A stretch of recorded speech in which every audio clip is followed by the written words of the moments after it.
Your Excellency Mr. Assoumani, Your Excellencies, Heads of State, Government, High Representatives of African countries, ladies and gentlemen. At the outset, I would like to cordially welcome all of you to St. Petersburg. Thank you.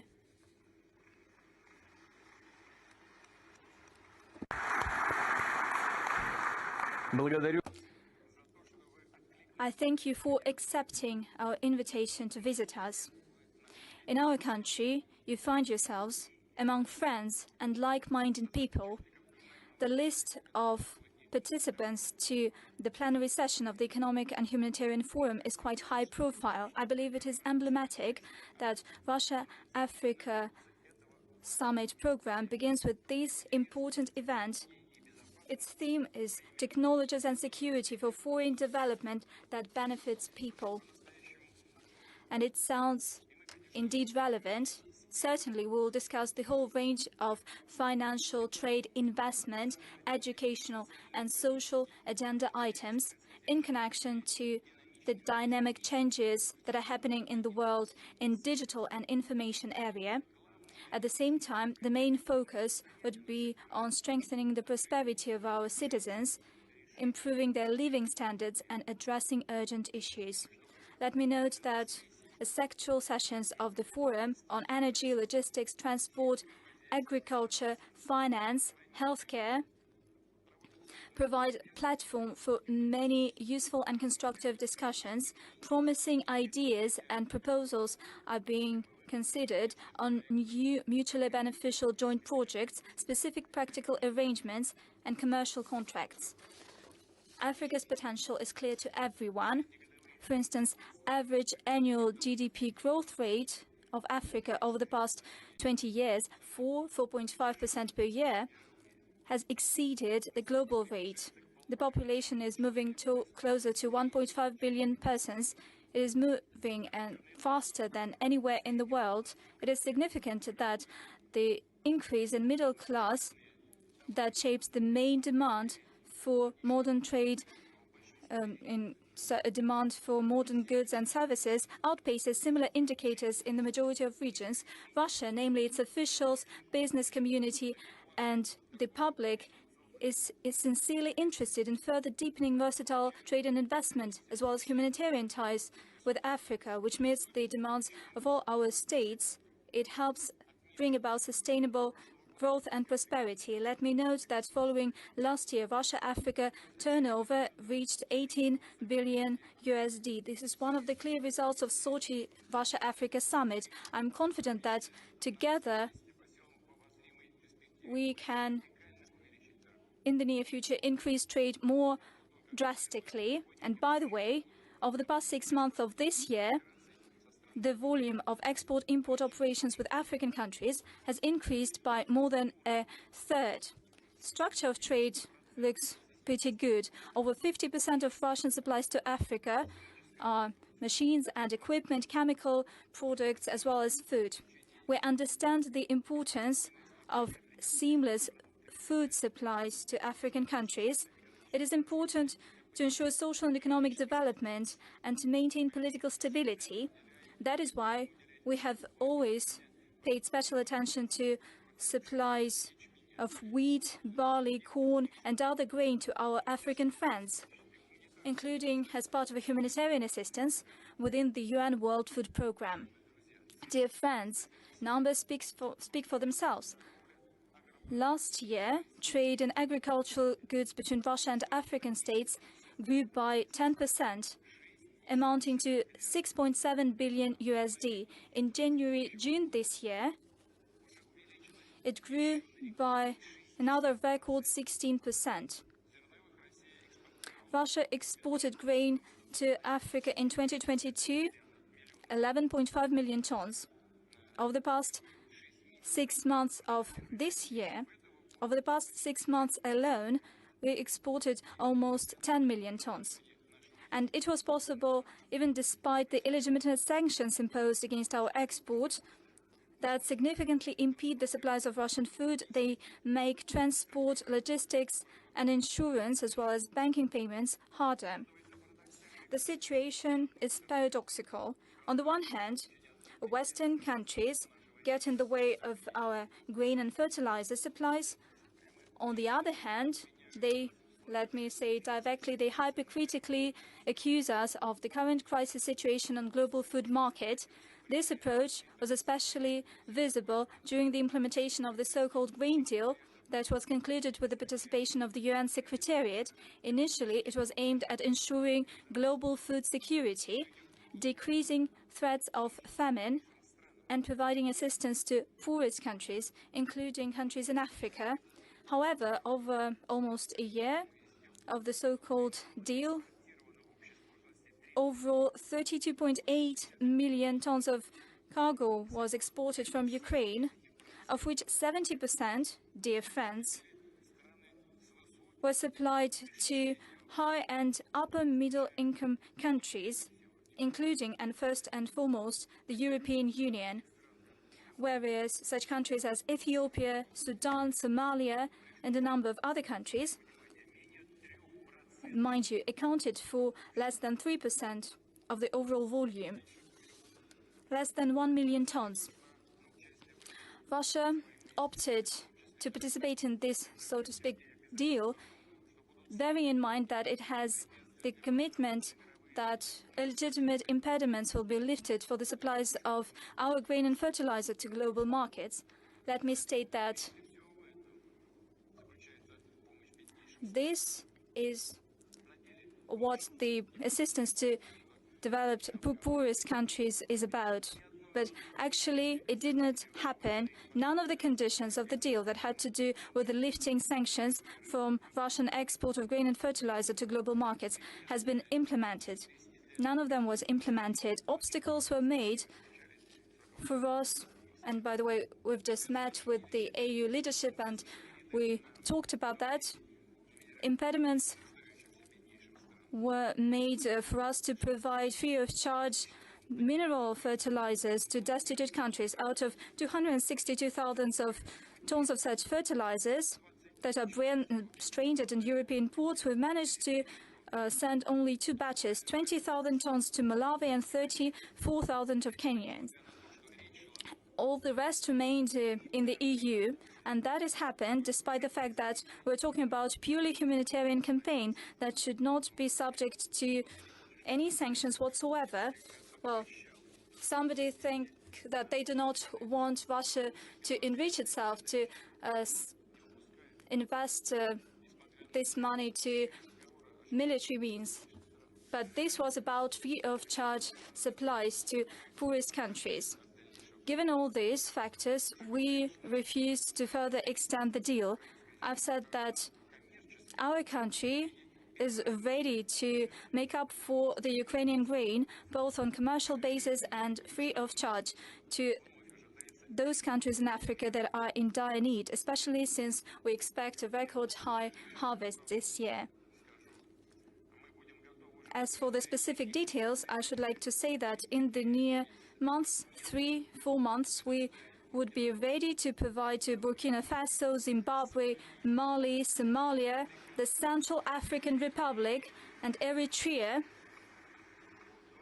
We would be ready to supply 50,000 tons of grain to each.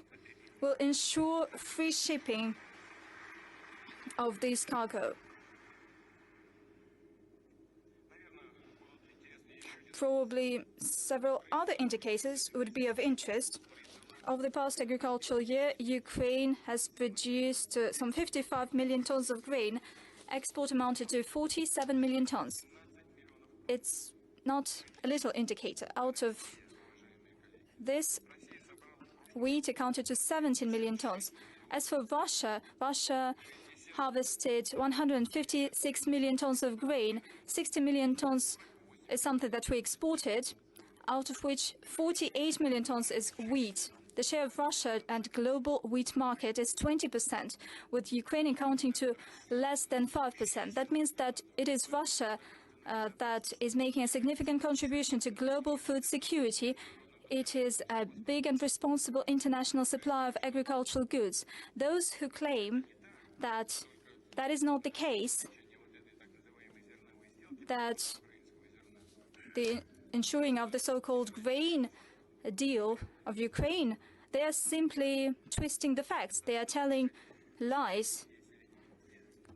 Basically, over the past decades or even centuries, this has been in the habit of Western countries.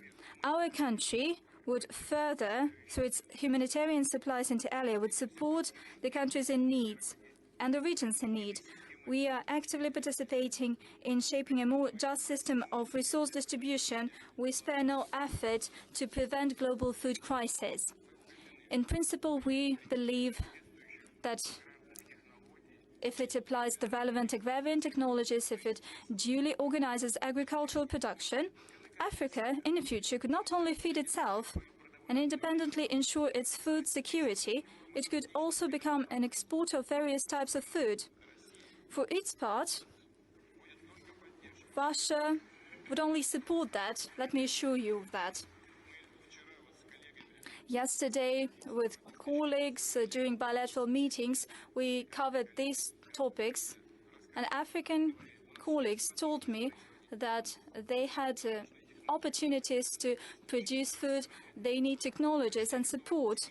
For its part, Russia is ready to share with African friends its best practices, expertise in agricultural production, provide assistance in introducing cutting-edge technologies. We seek to further cooperate and develop cooperation with African countries in energy.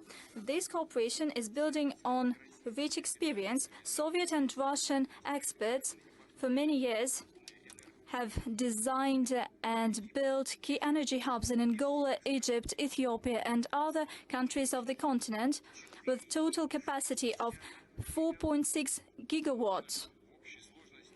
We created, and let me highlight this specifically to you, dear friends, overall, we created a quarter of all hydropower capacities of Africa. Currently, Russian companies are implementing new win-win projects aimed at meeting growing demands of African economies when it comes to fuel and generating capacities to ensure access of Africans to affordable and reliable, sustainable and eco-friendly sources of energy. At various stages of our consideration, over 30 promising energy projects with Russian participation in 16 African states. The overall capacity of electricity projects that we are currently considering amounts to some 3.7 gigawatts. A broad range of services is offered to African partners by our company, Hydro, from designing and supplies of equipment to modernizing and construction of new generation facilities ready to operate. Gazprom, Rosneft, Lukoil, Zarubezhneft. These are our companies that explore oil and gas deposits in Algeria, Egypt, Cameroon, Nigeria, the Republic of Congo. Over the past 2 years, there's been an increase by 2.6 times of export to Africa of Russian crude oil, oil products, LNG. Rosatom, our leading company in nuclear energy, is constructing nuclear power plant Daba in Egypt. At the same time, our state corporation is ready to provide to African countries its unique experience and unparalleled technologies in non-energy use of peaceful nuclear energy, for instance, in medicine and agriculture. Of special importance is deepening Russia-Africa industrial cooperation. Our industrial products, including vehicles, construction equipment, and so on, is broadly known on the continent. It enjoys huge demand. It is of good quality. It is safe and easy to operate. Africa has the special service centers to ensure maintenance of Russian equipment. We're developing new tools for preferential loans for Africans to purchase our industrial products, for them to transport it on the continent, and for post-purchase service maintenance. Russian Export Insurance Agency ensures loans, increased coverage. Under development is an Africa-oriented leasing mechanism and a specialized investment fund for participation in financing of infrastructure projects. In Egypt, in the region of the Suez Canal, and we've discussed it with President Sisi, we will hopefully soon launch a Russian industrial zone. We expect that this year already we will see the construction of first production capacities, and that future the goods produced there will be exported throughout Africa. As one of the leaders in the field of ICTs, Russia is building up its cooperation with African states in the field of cybersecurity, artificial intelligence, and cyber economy. We have a positive experience in developing and using information technologies in tax administration, property rights registration, as well as provision of electronic public services to citizens and companies. We can assist those African countries who are interested in launching similar systems, and we are always ready to share our expertise in the context of technological development. In order to further expand the whole spectrum of trade and economic ties, it is important to accelerate a transition to trade settlements in nation currencies, including ruble. In this regard, we are ready to work together with African countries to develop their financial infrastructure and connect them to the system for transfer of financial messages developed in Russia. It makes it possible to effectuate cross-border settlements regardless of some existing Western restrictions. This will contribute to greater resilience, predictability, and security of our mutual trade. Apart from that, Russia is actively engaged in refocusing its transport and logistics towards Global South, including Africa. The international North-South transport corridor that we are developing aims to make sure that Russian goods can enter the Persian Gulf and the Indian Ocean, from where they can be shipped to the African continent inter alia through the shortest sea route. Naturally, this corridor will be used in the opposite direction too, to supply African goods to our market. Linking the North-South corridor to Africa, launching regular sea cargo lines. That's what we are seeking. Opening a Russian transport and logistics hub in one of the ports of the African eastern coast would be a good initiative and a good start to this joint work. Ensuring a greater connectivity of the African continent with Russia through direct flights would be something good. Participation of in the development of African railway network, those are the relevant goals that we invite our friends to work together on. Russia is interested in strengthening multifaceted ties with all regional countries and economic integration unions and structures on the continent. For example, we stand for ensuring cooperation between the Eurasian Economic Union as the largest integration project with Russian participation in the African Continental Free Trade Area. We are ready to share with our African partners the integration experience of the Union State between Russia and Belarus. Today we will hold a working lunch with participation of heads of state and government that currently hold chairmanship in the leading regional organizations, as well as heads of executive bodies of these organizations.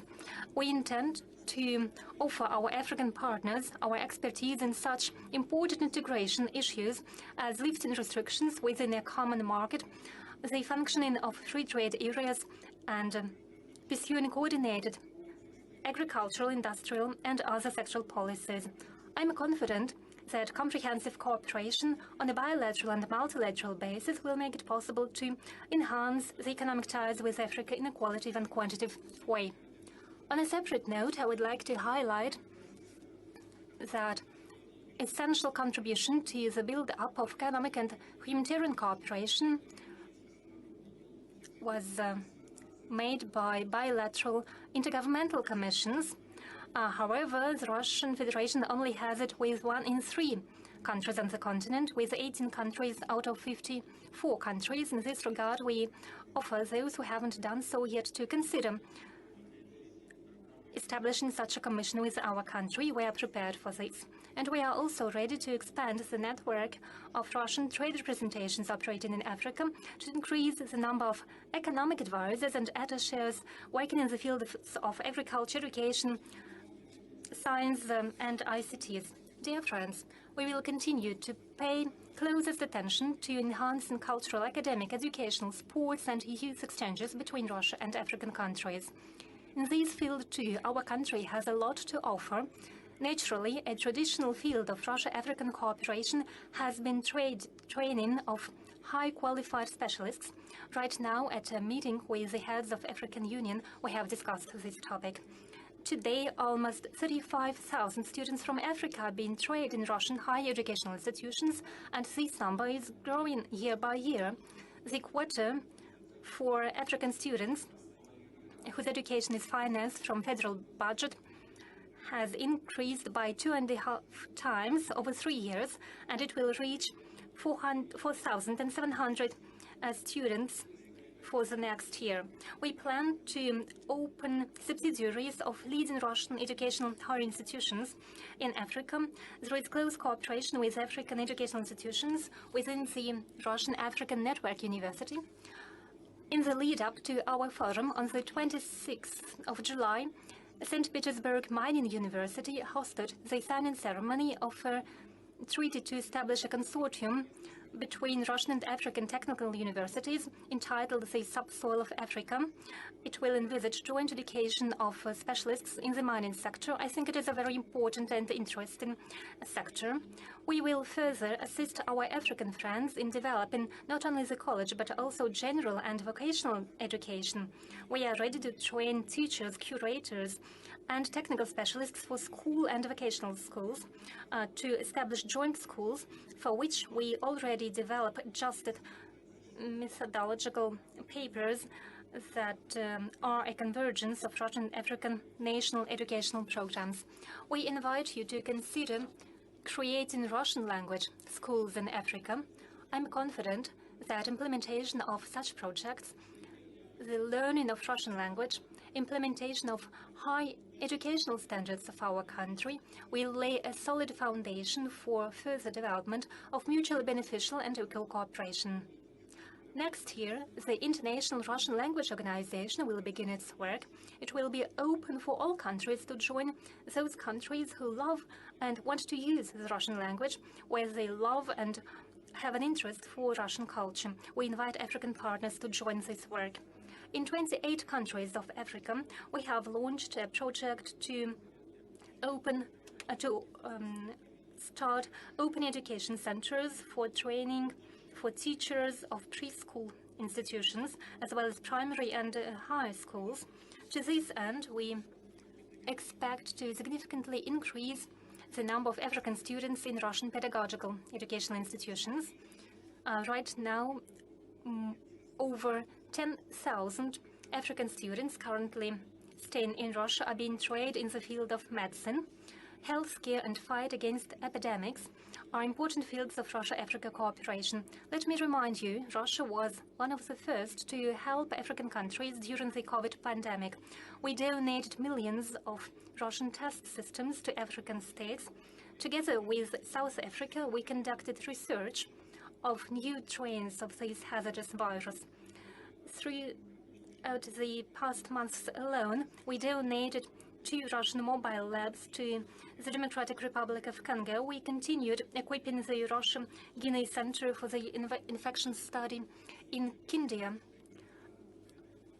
where over 20 diagnostic means have been developed. About 1,500 of local experts have been trained to apply methods to control infections developed in Russia. We also created a joint center for infection studies in Burundi. The Russian Federation has developed a large-scale program to assist Africa in fight against infections until 2026. It has been allocated 1.2 billion rubles. Under this program, 10 mobile labs will be supplied to continent. Hundreds of specialists will be trained and joint initiatives, joint research will be conducted. Year by year, Russia and Africa have more and more youth exchanges. Russian and African countries have a possibility to participate in familiarization visits for young experts, political, public, academic and business circles. Entitled The New Generation, we maintain ties with those Africans who received education in Russia, and I was pleased to speak to African colleagues who can speak Russian at our past meeting. I would like to use this opportunity to invite young African friends to visit our country in March 2024 to attend Sochi and the World Festival of Youth. This large-scale forum will bring together young people from more than 180 countries. We attribute particular importance to cooperation in the field of physical culture and sports. We will further expand our ties with sports federations of African countries. We suggest that we intensify cooperation between sports educational institutions of Russia and African countries. We propose to hold university exchanges, volunteer programs, as well as joint matches in different field sports between educational institutions. We invite African athletes to participate in the International University Sports Festival to be held in August next year in the city of Yekaterinburg, and in the Games of the Future that will be held in February and March 2024 in the city of Kazan. They are a combination of dynamic sports with most popular video games and technological devices. This new format will be a combination of classic and innovation sports. The Russian side also intends to build up its cooperation with African countries in the field of mass communications, in particular in the fields of content exchange, training courses for employees and students of the mass media, and expert events. We are already working on opening offices of leading Russian media outlets in Africa, such as TASS Information Agency, Rossiya Сегодня, RT Channel, and Rossiyskaya Gazeta and VGTRK. We also suggest that we move towards building a common information space between Russia and Africa that will offer to Russian and African audience access to objective and unbiased information about global developments. In conclusion, I would like to once again stress that Russia is sincerely interested in further comprehensive development and strengthening of trade and economic and humanitarian cooperation of all countries on the African continent. I'm confident that the work of this forum and dedicated sessions, roundtables and negotiations will contribute to this goal and will be useful, that it will be contribute to reaching all our shared goals. Thank you for your patience and your attention.